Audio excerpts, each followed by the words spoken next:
Welcome to the Sports Show. My guest in the studio today is Karol Ozimkowski, otherwise known as Karl the Doctor. He began his kickboxing career at the age of 13 in his homeland of Poland. And in the first few weeks, after completing only a few weeks of brief training, he showed enough talent, strength and determination in kickboxing to allow his trainer to encourage Karl to also add boxing to his skills. Since then, he has competed successfully in both sports. Welcome to the show, Karl. Hello, how are you? Very good, thank you. Very pleased to have you in the show today. Thank you for having me. First question for you, Karl. Very, very recently, just as a little as a few months ago, you were involved in an accident, in a road accident. Yes, I was cycling to the gym actually, and I got hit by a car. Had quite a lot of damaged my knees, hips, shoulders, back, and been through a hard stage in my life where I couldn't even walk properly. So thanks God, I'm slowly back on track and able to train again. And you've recovered successfully, and you're back in training again. Yes, for the last few weeks I'm already doing some training, and actually now I'm starting to put hard 100% myself, and so I'm looking forward to getting back in the ring soon. So Karl, what is your current training regime at the moment? What does that involve? It's pretty much back to reality, which is just training 100% of my time, just training 2-3 times a day, and in between working as much as I can as well. So you have a job, a day job as well. Yes, I'm a personal trainer. That's right. Yeah, I'm a personal trainer, trying to train people in between my own sessions, and getting to know more people to just to come and support me as well. And you've been boxing since you were a teenager? That's right. Since I was 13, so I don't really know any other life, to be honest, because I've been boxing since I was 13. Right. So all I know is just how to get to the gym, get up, go for a run, come back, do my own stuff, and do the same again. And what inspired you to take up the gloves? I think it was my brother. I must say I love my brother, and we used to fight together all the time. Yeah. He's 8 years older, so he was much bigger, but we were always fighting. And then once I said to my mom that I would love to go and do some kind of fighting. She didn't want to let me go boxing, but she said you can go to kickboxing gym. Right. So after kickboxing gym, I started to do well. Then I just kind of lied to my mom once or twice, saying that I went to the kickboxing championships, and I went to the boxing. And after a little while, she kind of accepted it, not happily, because she didn't want me to get hit in the head, but she accepted it. And since then, she's the biggest fan. She's my biggest fan now, up to date. Does she find it difficult watching you live when you're boxing? She did at the very beginning. She didn't really like it. But later stage, she actually loved it because I was getting better, I was improving, Yes. I was boxing better. So she got into kind of love with boxing. So this is a situation which is quite common, Karl, where you've got young boxers or even seasoned professionals or veterans, for example, who are fighting. But you see, even Amir Khan, for example, but you have a situation where there's a difficult situation involving maybe a mother or someone who's very worried about it, and sometimes this can have an effect on someone's boxing career. What would you advise a boxer how to best deal with this?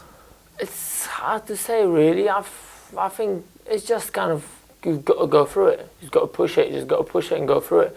Even if you don't want to do something, just find what you love and just let it happen. That's how I did it. I just fell in love with sport since I was young kid, and I can't see life without sport now. Right. True or false? You're called Karl the Doctor because of the number of opponents you put in hospital. That's a good one. Not really. One of my trainers a few years ago from America, he used to call me the doctor because I was so precise in everything I was doing, and he was always shouting and laughing, saying, "You're like a surgeon with a surgical knife, and you do everything with such a good precision." Very good. And after that kind of stuck to me, and I didn't mind, because Karl the Doctor was kind of cool to be called Karl the Doctor, because I was doing everything with pretty good precision, I'm hoping that it stayed that way, right? And it's grown on you now because Yeah. on the circuit now, Yeah. Everyone this knows is the very much doctor. your brand. Everybody knows the doctor. That's right. you, That's right. Carl. And I'm glad actually it stuck to me, because it's a great thing, great brand, great name. Who's your favourite boxer, Carl? Who do you take most inspiration from? There was two boxers. They used to be at the same weight division. Roy Jones Jr. and Dariusz Tiger Michalczewski, who used to box for Germany, but he was a Polish-born fighter. Those two fighters, I admire them with my whole heart, because I just absolutely love them both. And they never met together, but they were both at the same weight division, and they were both amazing. up to this day, I watched those two fighters fights, and I've got goosebumps on my skin. Just talking about it. Yeah, I can see absolutely love them. Just as soon as someone mentioned their names, I'm like, oh really? Yeah. They're just amazing. So that's definitely taking inspiration from them. Carl, how difficult was it for you on every level on the road back from recovery after you had your roadside accident? Oh, I don't want to lie, but I've been through hell and back. It was really hard to just kind of get my mind together, thinking that first thought in my head was when I was laying on the pavement with broken hips. I was thinking, am I going to be able to walk again? Or that was petrifying. I was really scared, and I didn't know what was going to happen really. So I was spending in bed for about 3-4 weeks in bed. Then I started to walk with crutches, and got back on little walking, just little doing this and that. Wasn't nothing making me happy, because I knew that I can't train. So that was the hardest part. You've met David Haye. How did you find him as a person? Really nice. As you know, all the boxers are nice. All the real athletes are really nice, friendly, polite. Same as David Haye, gentleman of the ring, gentleman outside the ring. Because you've got to be a mean inside the ring, but you've got to be a gentleman outside the ring, which is both balancing all the boxers' lives.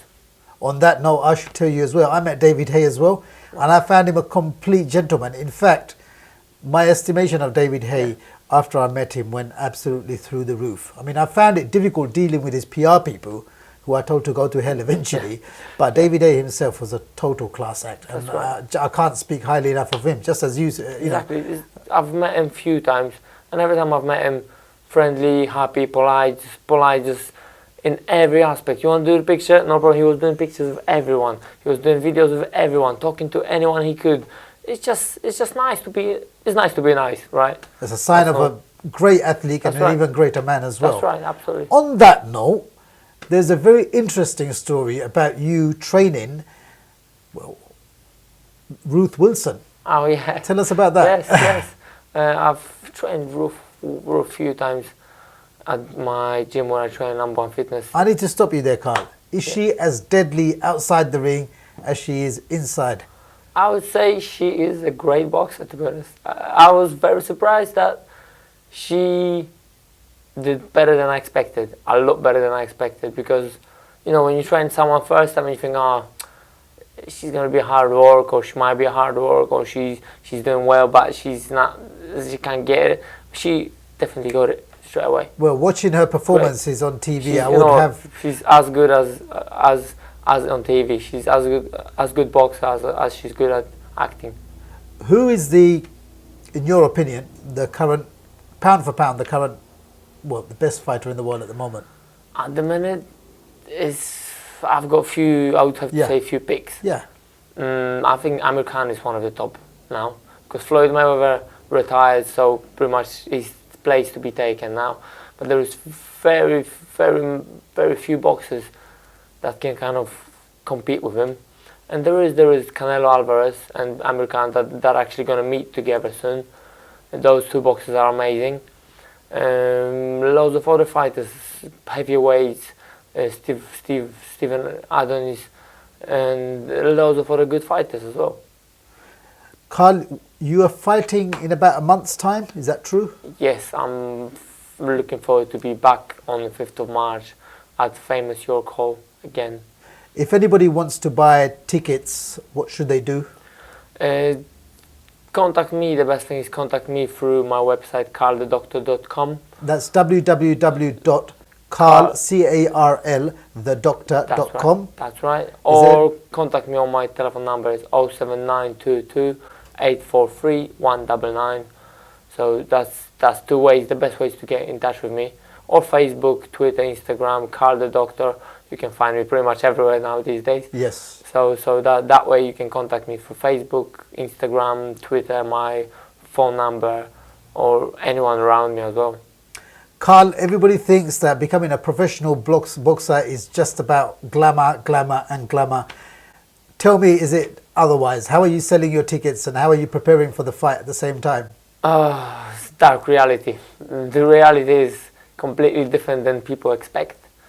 Before the last fight, over a year ago, I was dropping off the tickets until the night before I boxed. Midnight, wasn't it? Or something like that, that, Carl, if I remember? I got to one of the places in Luton and I looked at my watch and I was like, oh, it's midnight. Crap, I'm boxing in about 8 hours.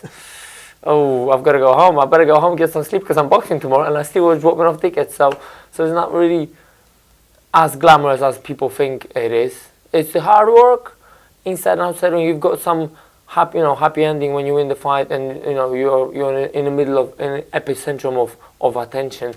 That's the amazing thing. But then those are the parts that you're trying to kind of forget. That you have to run around, ask everyone to come to your fights, and pretty much just beg everyone to come to the fight. Thanks very much. Thank you very much. Thank you. From flu jab to boxing jab, there you have it. A quick interview with Carl the Doctor. If you would like to purchase tickets for this much sought after fight at the famous venue of your call, please visit the website www.carlthedoctor.com. Thanks for watching The Sports Show.